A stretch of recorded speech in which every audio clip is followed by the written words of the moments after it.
और एक युग का खात्मा हुआ। यूसुफ कहूँ, दिलीप कहूँ या शहजादा सलीम कहूँ, ट्रेजेडी किंग कहूँ, सुपरस्टार कहूँ या हिंदी सिनेमा जगत का भीम कहूँ।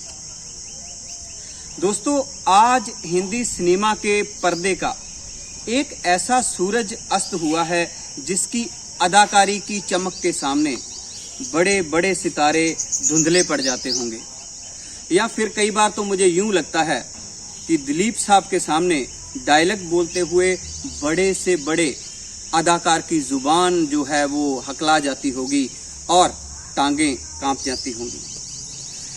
सन 1983 1983 एक फिल्म रिलीज हुई थी जिसका नाम था शक्ति। उस दौर के मशहूर सुपरस्टार यानी कि आज के बिग बी जिन्हें हम कहते हैं अमिताभ बच्चन साहब, दिलीप और अमिताभ बच्चन साहब जो थे वो इस फिल्म में आमने सामने आए थे। और इस फिल्म को अगर आप गौर से देखोगे तो आपको यूं महसूस होगा कि अमिताभ उस फिल्म में दिलीप साहब के सामने बौने साबित हुए थे, और रिजल्ट भी प्रॉपरली सामने आया था, क्योंकि इस फिल्म में फिल्म फेयर अवार्ड जो था वो अमिताभ साहब को नहीं मिला था, वो दिलीप साहब को मिला था। सो आज 98 साल से ज्यादा की उम्र जीते हुए दिलीप साहब जो हैं इस दुनिया से रुखसत हुए। बड़ी हैरानी होती है। 11 दिसंबर 1922 पेशावर, पाकिस्तान, एक बड़े गरीब परिवार में एक बच्चे का जन्म हुआ जिसका नाम था यूसुफ। पिता का नाम गुलाम सरवर। आर्थिक तंगी थी तो ये पैसा कमाने के लिए या रोजी रोटी के लिए बंबई आ जाते हैं, फलों की रेहड़ी लगाते हैं, और उस रेहड़ी पे यूसुफ नाम का ये लड़का जो है वो फल बेच रहा है, और नजर पड़ती है उस दौर की मशहूर अदाकारा देविका रानी की इस लड़के के ऊपर जिसका नाम यूसुफ था।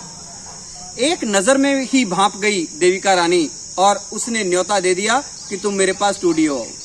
और यही समय था जब वो यूसुफ जो था वो दिलीप कुमार बनने निकला था। और पहली फिल्म जो थी वो 1944 में 1944 ज्वार भाटा। ज्वार भाटा के बाद इन्होंने जो मूवी दी, सबसे ज्यादा सक्सेसफुल फर्स्ट मूवी जो थी दिलीप साहब की वो जुगनू थी, जो 1949 में रिलीज हुई थी। और उसके बाद वो फिल्म आई जो फिल्म हिंदी सिनेमा जगत की मेरे ख्याल से 5 सबसे सर्वश्रेष्ठ बेहतर फिल्मों में से एक है, और वहां थे दिलीप साहब शहजादा सलीम के रूप में, यानी कि मुगले आजम।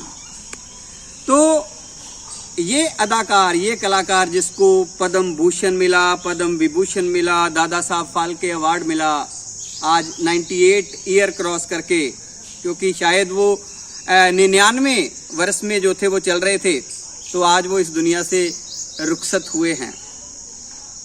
तो दिलीप साहब जो थे उनकी शादी जो हुई थी वो 1966 में 1966 में, जबकि इनकी उम्र 44 साल थी, तो बहुत ही खूबसूरत अभिनेत्री सायरा के साथ हुई।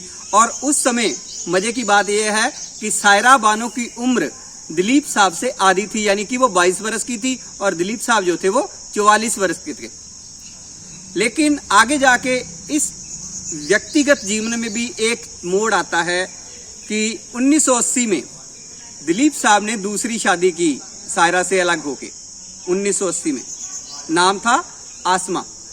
तो आसमा खान नाम की वो जो लेडी थी जिनके साथ इन्होंने शादी की, 1982 में दिलीप साहब फिर दोबारा सायरा के पास वापस आ गए और तलाक ले लिया उससे, और सायरा के साथ वो ताउम्र रहे।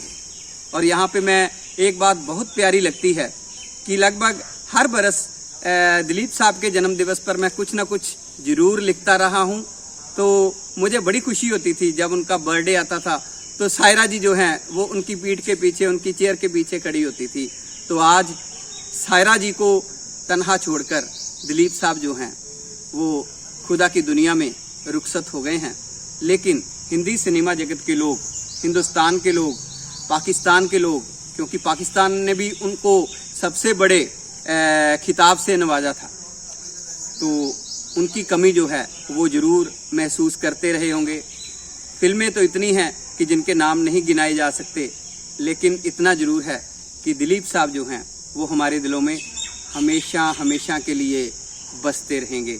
मुझे आशा है कि आपको दिलीप साहब के बारे में मैंने जो छोटी सी इन्फॉर्मेशन दी है, अगर आपको पसंद आए तो ये वीडियो शेयर करना मत भूलिएगा। दिलीप साहब की रिस्पेक्ट में, दिलीप साहब को एक श्रद्धांजलि देते हुए इधर से गुजरा था, सोचा सलाम करता चलूँ।